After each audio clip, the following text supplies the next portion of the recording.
Chapter 14. The Trap.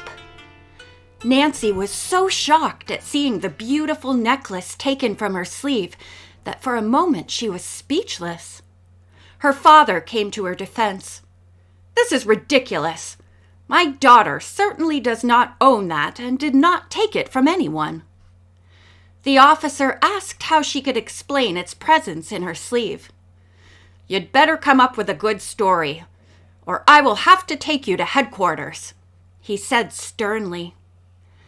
"I have already spoken to the chief about a case I'm working on involving stolen jewelry," Nancy said. The officer raised his eyebrows in amazement. "It started in the United States," the girl detective went on. "A valuable necklace was stolen from a jeweler in my hometown just before the jeweler mysteriously disappeared. My father and I came here to investigate because several leads pointed to Japan. We hope to locate the stolen piece and also the thief." "Is it this necklace?" the officer asked. "No, but I saw a very suspicious man take a string of pearls from a woman. When I accused him, he denied it. Since he didn't have it on his person, we couldn't prove it and he left. Then other people complained about having their jewelry stolen. I know he framed me before slipping out, so I could not pursue him any longer." Nancy gave more details of the case, and the young officer did not know how to proceed. Since evidence was found on her person, could he legally let her go?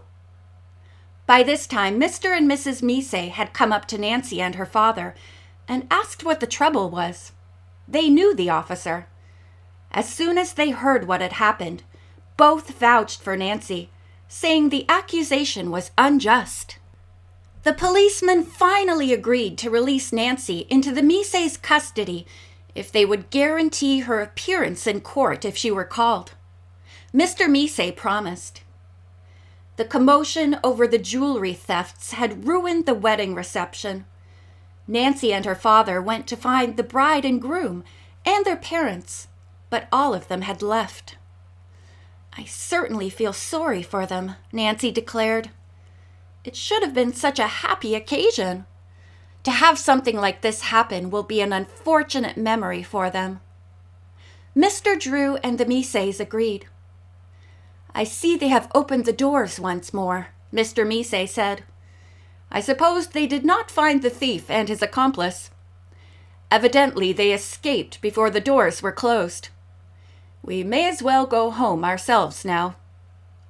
He kept in close touch with the police for the next few hours, but learned nothing helpful. Had the reception thieves left the country? Or was Caputi still in Japan? Mrs. Mise remarked, "As long as Mrs. Caputi is in jail, I doubt that her husband would leave town." "He might," Mr. Drew said. "Benny's a very cruel man." The following morning, Nancy asked Mr. Mise if he would take her and her father back to the Worldwide Gems offices to talk to Mr. Campura about the case. He was not in, and the only person available was Mr. Hashi, the local manager. When questioned by the Drews about the various jewel thefts, he said he knew nothing about them. Nancy asked him if he was aware that Worldwide Gems was under suspicion. "Oh, no! We are a reputable organization," he replied. "Where did you hear such a rumor?" Nancy gave no details, but thought she detected a frown on the man's face. Other than that, he showed no sign of being disturbed. Instead, he insisted on the fine reputation of the company and that it was considered the finest jewelry wholesaler in the world. "That must be of great satisfaction to you and the other executives," Nancy said. "Actually, we were told that the president and other top officials are not directly involved." Mr. Hashi was annoyed. He took this remark as an inference that he might be under suspicion, not being a top official himself. "If you are implying that I am dishonest, I wish to inform you that my integrity has never been questioned. Now I must say goodbye to you," he said coldly. He arose, then bowed stiffly and held this position until the callers had left his office.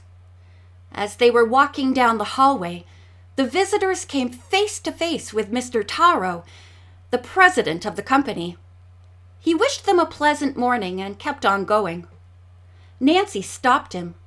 "Mr. Taro," she said, "we came to ask if any jewelry has been offered to you by a Mr. Caputi or a Mr. Slate." "No, neither one of them has been here," the man replied. "In fact, recently no one has come to me with anything valuable to sell." "Thank you," Nancy said, and her group continued toward the elevator. Suddenly, her father turned around and hurried back to Mr. Taro. "Pardon me," he said to the president, "but it is important for me as a lawyer to know whether you, as head of this company, are aware of the fact that Worldwide Gems is presently under suspicion of underhanded dealings." Mr. Taro laughed. "It is impossible. You heard a rumor that is absolutely not true." With that, he hurried on. Mr. Drew joined Nancy and Mr. Mise in front of the elevator.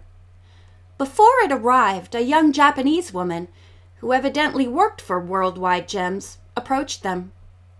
"Follow me," she said to Nancy in a low voice. "I can tell you something important." Nancy signaled to her father to watch where they were going in case of foul play, then walked quickly after the woman to a ladies' restroom. When the door was closed behind them, the stranger said, "I cannot stay away from my desk very long, or my boss will be suspicious. I am Mr. Taro's secretary, and I am worried about him. He is an honest man, but recently he has become suspicious of certain officials in the company. He is afraid that they are carrying on some dishonest schemes in regard to the purchase of jewelry." Nancy nodded. "He probably didn't want to admit it to us. How did you find out about it?" "I overheard a conversation on his private telephone line. I do not know to whom he was speaking, but the other person said, 'Yes, I received a warning note that said 4 + 9 = 13. Nancy was startled. The look on her face prompted the young woman to ask whether she knew what it meant. "I have an idea it stands for danger," Nancy replied, but did not mention having received several similar warnings. "I know you are a detective," the Japanese woman went on. "I spent some time in your country and read about you. When I overheard your name today, I felt I could trust you. I am so worried about Mr. Taro. Perhaps you can help him. He is a wonderful person, and I do not wish to have any harm come to him." "I'm glad you told me," Nancy said. "I'll do my best." "Thank you," the girl said. "Now I must go." She opened the door and hurried out quickly. Nancy waited several seconds before following her, so that no one in the hallway would suspect that they had been talking. Then she joined her father and Mr. Mise again. They all went down and walked into the street. When they arrived home, Nancy told her story so that Mrs. Mise could hear it too. When she was finished, everyone was shocked. "This is a most complicated affair," Mrs. Mise said. "Those jewel thieves are dreadful people.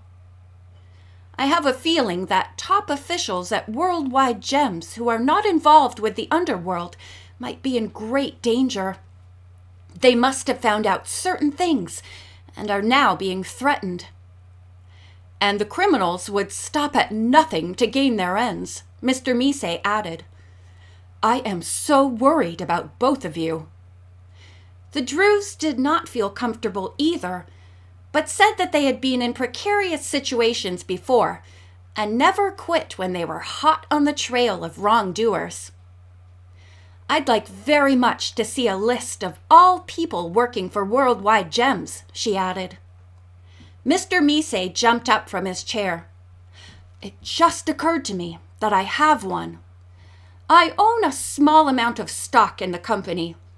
A list came with the annual report. However, it gives only the names of officers. That's enough to start with, Nancy said, and he went to get it. Nancy and her father read the names of the many vice presidents. Suddenly the girl exclaimed, Look! I can't believe it! Don't tell me Mr. Caputi is an executive of Worldwide Gems, her father teased. No, but wait until you hear who is. Mrs. Tanya Rossmeyer. Mr. Drew stared at her. You're kidding. I had no idea that she was active in any business. She certainly doesn't act like a businesswoman, Nancy added, traveling from one place to another without telling anyone her schedule. That's true, her father agreed. On the other hand, with her love and knowledge of gems, she would be qualified.